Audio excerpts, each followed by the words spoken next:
Salam jumpa rekan trader Indonesia dimanapun berada. Kembali lagi bersama saya Maurits di acara harian kita, kajian harian kita, analis harian kita pada hari ini, hari Selasa tanggal 7 Juli 2026. Dan seperti biasa kami selalu hadir memberikan sedikit analisa, sedikit kajian buat rekan trader semuanya.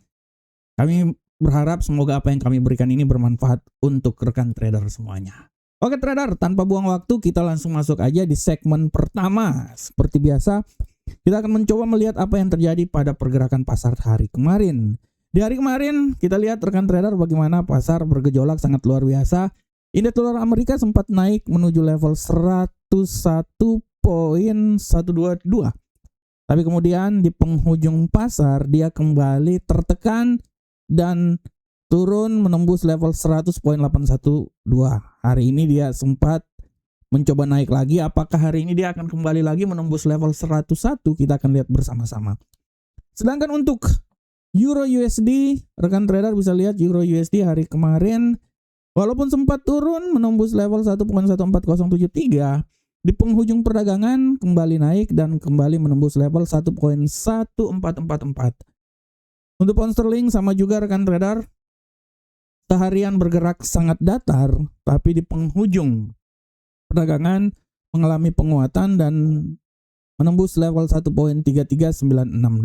Sedang untuk gold trader semuanya, kita bisa lihat bersama-sama bagaimana pergerakan gold. Gold walaupun sempat naik ke posisi 4201, tapi akhirnya dia kembali jatuh lagi, turun di level 4100-an dan menutup perdagangan di 4162.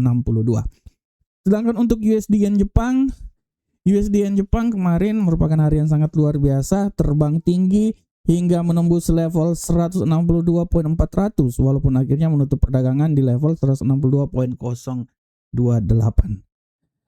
Rekan trader, ini adalah perdagangan yang terjadi di hari kemarin dan saatnya kita mencoba masuk di tema harian kita.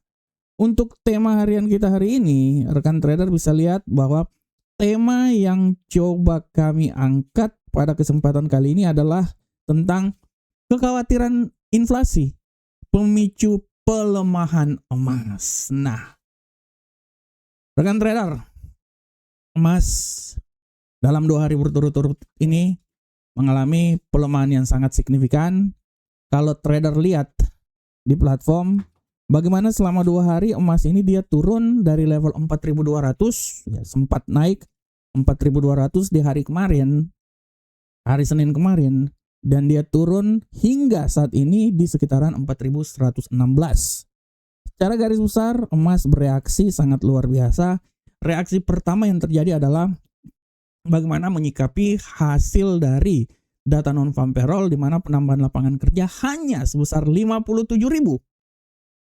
Dari data ini sudah sangat jelas ya memberikan tekanan terhadap apa yang terjadi ke depan, sehingga imbasnya adalah probabilitas untuk pemangkasan tingkat suku bunga di tahun 2026 ini yang tadinya diperkirakan akan ada 1 kali kenaikan tingkat suku bunga, tapi probabilitasnya sudah mulai sedikit terkoreksi dan diperkirakan bahwa kemungkinan tidak ada penguatan atau kenaikan tingkat suku bunga di tahun ini. Itu yang pertama rekan trader ya. Tapi imbasnya kita bisa lihat bahwa bagaimana emas bisa naik hingga menembus level 4.200-an. Kemarin ya tepat hari Senin, rekan trader bisa lihat dia menuju ke 4.201. Ini adalah penguatan yang sangat luar biasa setelah hari Jumat lalu, hari Kamis lalu setelah data non-farm payroll dikeluarkan. Rekan trader bisa lihat dia bisa naik ya hingga hari Jumat itu hingga level 4.195. Nah, akan tetapi rekan trader kembali lagi bahwa situasi ini sangat tergantung juga dengan apa yang terjadi di Timur Tengah, Selat Hormuz. Kita lihat masih ada ketegangan antara Amerika dengan Iran, di mana tentang siapakah yang akan memegang peranan penting di Selat Hormuz. Iran sudah menyatakan bahwa akan memberikan biaya ekstra untuk kapal-kapal yang melintasi. Nah, hal ini pun juga yang tidak disukai oleh Amerika. Dan imbasnya adalah kemarin ya ada beberapa kapal yang kena diserang rekan trader. Nah, inilah rekan trader, inilah yang membuat bagaimana kembali harga minyak agak sedikit mengalami penguatan. Dan kembali lagi dari sinilah rekan trader ya, kekhawatiran akan inflasi yang semakin naik akan terus terjadi. Dan inilah yang membuat emas sedikit mengalami pelemahan pasca penguatan yang sangat luar biasa hingga level 4.200. Nah, dari sini kita bisa lihat bahwa masih belum adanya kesepakatan damai sangat mempengaruhi arah pergerakan yang terjadi pada emas. Secara garis besar, data fundamental setidaknya sudah memberikan sedikit tekanan terhadap dolar dan memberikan sedikit angin untuk emas bisa naik lagi. Dibuktikan dengan emas sudah sampai ke level 4.200. Akan tetapi ada salah satu faktor penting juga yang harap diperhatikan oleh rekan trader, bahwa bagaimana geopolitik yang terjadi. Dan apabila ini akan terus berlangsung, berulang lagi, penyerangan berulang lagi, artinya akan memberikan tekanan rekan trader terhadap gold. Dan gold ini kemungkinan bisa turun rekan trader. Nah, itu yang pertama ya rekan trader ya. Dan selanjutnya rekan trader yang harap diperhatikan juga adalah bagaimana pasar saat ini melihat dan menantikan rislah FOMC. Setelah FOMC dikeluarkan, pasar menunggu rislahnya. Nah, rislahnya ini akan dikeluarkan nanti rekan trader.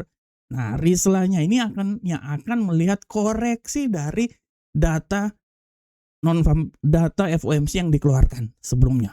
Nah, rislah ini akan menentukan langkah ke depan seperti kayak gimana.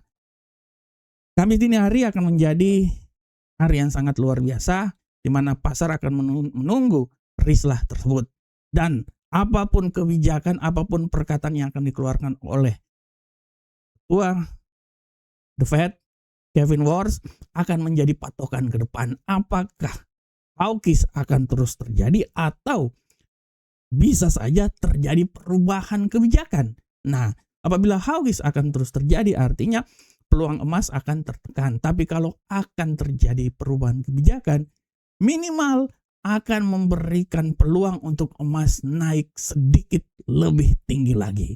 Oleh karena itu rekan trader, kita lihat pelemahan yang terjadi pada emas 2 hari ini tidak bisa dilepas dari kekacauan yang terjadi di Timur Tengah, membuat kemungkinan inflasi tinggi sehingga membuat emas agak sedikit terkoreksi. Tapi kembali lagi, pasar akan terus menantikan apa yang terjadi, terutama pasca rislah FOMC nanti. Oleh karena itu rekan trader, tetap terus melihat laporan kami, dan kami berharap laporan yang kami berikan ini bermanfaat, terutama untuk trader emas. Oke rekan trader, thank you.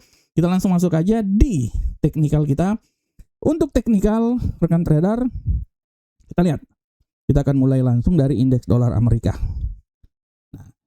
Untuk pergerakan yang terjadi pada indeks dolar Amerika hari ini, rekan trader bisa lihat bahwa pergerakan terjadi pada indeks dolar Amerika hari ini secara garis besar, indeks dolar Amerika sedikit mendapatkan sedikit peluang untuk kembali lagi naik ke posisi yang lebih tinggi.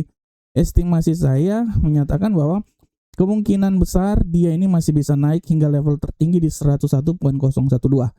Cerita kasarnya dia masuk di level 101 rekan trader ya, tapi tetap juga peluang untuk melemah masih sangat besar, dan dia bisa kembali lagi melemah hingga level terendah di 100.808. Sedangkan untuk Euro USD, kita lihat pergerakan yang terjadi pada Euro USD hari ini secara garis besar, kalau kita lihat bahwa Euro USD hari ini sedikit tertekan. Nah, sedikit tertekan. Dia tertekan hingga level yang terendah di 1.14243, tapi kajian yang coba saya berikan bahwa kemungkinan dia juga masih tertekan rekan trader, dan peluang untuk turun di 1.14193 sangat besar, walaupun harap diperhatikan juga bahwa tidak tertutup peluang bahwa dia ini akan bisa kembali lagi naik ke posisi yang lebih tinggi di seputaran 1.14425. Bagaimana untuk pound sterling trader semuanya? Untuk pound sterling USD, GBP USD, kita bisa lihat bahwa peluang untuk pelemahan sepertinya terbuka sangat lebar hari ini ya. saya mencoba untuk melihat bahwa pelemahan ini akan sangat sempurna dan tidak tertutup kemungkinan dia akan keluar sampai level terendah di posisi 1.334983 dan tidak tertutup kemungkinan pun juga untuk dia bisa kembali naik lagi ke level tertinggi ya rekan trader di seputaran 1.33968. Sedangkan untuk gold trader semuanya, kita lihat bahwa pergerakan yang terjadi pada gold hari ini pada prinsipnya gold masih terus berupaya untuk kembali lagi ke posisi yang lebih tinggi, tapi tendensi pelemahan untuk hari ini sangat kuat. Apabila ini terjadi, ya kajian kami menyatakan bahwa 4091 itu sangat besar bisa terjadi pada emas hari ini, walaupun optimis peluang naik masih tetap ada dan dia bisa kembali naik di level tertinggi di seputaran 4162. Nah, ini dia. 4162. Dan untuk USD Yen Jepang, trader semuanya, pola pergerakan terjadi pada USD Yen Jepang hari ini, pada prinsipnya USD Yen Jepang ini bergerak sangat dinamis, tapi kita bisa lihat bahwa peluang untuk sedikit menguat masih tetap ada ya. Kajian yang coba saya berikan bahwa dia ini akan mencoba menguat hingga level tertingginya itu di seputaran 162.296, walaupun tetap optimis, hati-hati juga bahwa pelemahan masih tetap mengintai dan dia bisa melemah hingga level terendah di seputaran 161.783. Oke rekan trader, ini adalah secara teknikal, sedangkan untuk kalender ekonomi hari ini, secara garis besar hari ini tidak ada kalender ekonomi yang sangat besar kan, nanti Kamis dini hari mulai ada ya, tapi yang kecil-kecilnya itu ada ya pidato ya 21.15, itulah kalender ekonomi kecil yang bisa kita lihat, tapi secara garis besar tidak ada. Nanti hari Kamis dini hari ya, Kamis dini hari baru mulai kelihatan ya rapat pertemuan FOMC pada pukul 1 dini hari nanti. Dan rekan trader jangan lupa juga rekan trader baca analisa kami di FX Trade dan juga kami akan coba postingkan di investing.com. Harap membacanya ya. Di sini ada analisa yang bisa bermanfaat untuk rekan trader semuanya. Kalau analisanya sih, kalau saya mau tunjukkan buat rekan trader ya, analisanya itu sama seperti yang telah saya buat di sini ya. Nah, ini dia. Ini prinsipnya analisanya sama saja ya. Nah, ini ya rekan trader ya. Jadi silakan membaca di sana. Dan rekan trader, jangan lupa bergabung bersama kami. Ini adalah broker Amarket, broker yang terbaik untuk rekan trader, selalu membantu rekan trader untuk maju dalam bertrading ke depan. Oke, rekan trader, demikianlah kajian harian kami. Kami berharap semoga ini bermanfaat untuk rekan trader semuanya. Sampai ketemu kita di kajian berikutnya. Salam profit Indonesia.